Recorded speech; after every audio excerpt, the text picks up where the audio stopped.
Good morning, Excellencies. Myself Deepika. I am currently pursuing Bachelor of Arts from Baidnath Chaudhary Government College.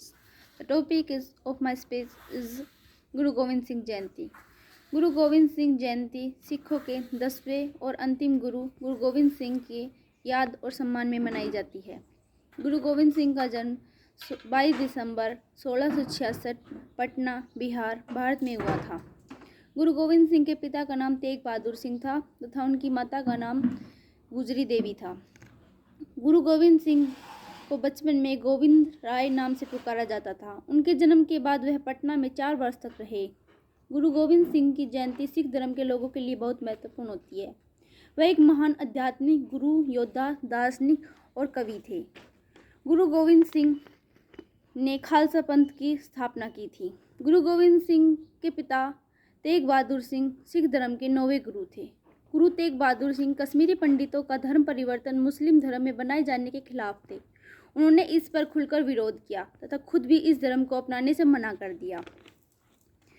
गुरु गोविंद सिंह के पिता के विरोध पर बादशाह औरंगजेब ने चांदनी चौक पर उनका सर कलम करवा दिया। इस घटना के बाद उनके पुत्र 9 वर्ष के गुरु गोविंद सिंह की सिख धर्म के 10वें गुरु के रूप में नियुक्त किया गया। इस कारण उन्हें सिख धर्म के 10वें गुरु मानते हैं।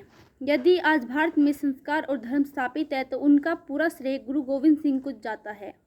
सभी 10 गुरुओं ने भारत और भारतवासियों के लिए बहुत कुछ किया है, उन्हें मार्ग दिखाया है। जिस प्रकार वे देश में इतना परिवर्तन लाए, उसके लिए भारत की धरती सदैव गुरु गोविंद सिंह के लिए कृतज्ञ रहेगी। इस धरती के साधु संत और महात्मा हमेशा अपने मठ में या अपने मंदिरों में ही रहे। वे अपने पूजा पाठ और परंपराओं में ही उलझे रहे और समाज के लिए कुछ नहीं किया।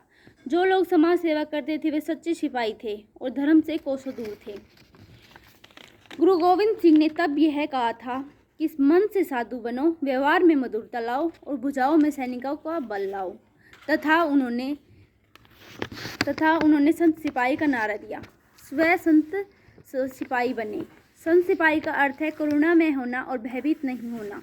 जब देश में इसकी अत्यंत जरूरत थी तब यह महान नारा गुरु गोविंद सिंह जी ने लगाया। गुरु गोविंद सिंह काली माँ के बहुत बड़े भक्त थे। वे हर युद्ध पर जाने से पहले काली माँ का आशीर्वाद लेते थे तथा उनकी आराधना करते थे। उन्होंने गुरु परंपरा के सम्मान पर भी प्रकाश डाला है। किस प्रकार गुरु तत्व का महत्व है, उन्होंने यह भी समझाया है। उन्होंने कहा है कि यदि कोई जीवित गुरु नहीं है तब ग्रंथ को ही गुरु माना जाए। ज्ञान ही गुरु है। ज्ञान और गुरु में कोई भेद नहीं है। ग्रंथ का अर्थ है ज्ञान। उन्होंने 1699 बैसाखी के दिन खालसा पंथ की स्थापना की थी। स्थापना के पश्चात उन्होंने खालसा वाणी दी, जिसे वाहे गुरु जी का खालसा, वाहे गुरु जी की फतेह कहा जाता है। उन्होंने अपने धर्म की रक्षा के लिए मुगलों और उसके साथियों के साथ 16 युद्ध लड़े और धर्म के लिए समस्त परिवार को बलिदान दिया, जिसके लिए उन्हें सर्ववंशदानी भी कहा जाता है। यदि कोई उसका अहित करने की कोशिश भी करता तो वे अपनी सहनशीलता, मधुरता और सौम्यता से उसे परास्त करते। उनकी वाणी में मधुरता, सादगी, सौजन्यता और वैराग्य की भावना कूट कूट कर भरी थी। सदा प्रेम, एकता और भाईचारे की शिक्षा देते थे। गुरु गोविंद सिंह जी की मृत्यु 7 अक्टूबर 1708 हुजूर साहिब नांदेड़ में हुई थी। गुरु गोविंद जी का संपूर्ण जीवन हमें हर तरह के अत्याचार और दमन के खिलाफ उठ खड़े होने की सच्ची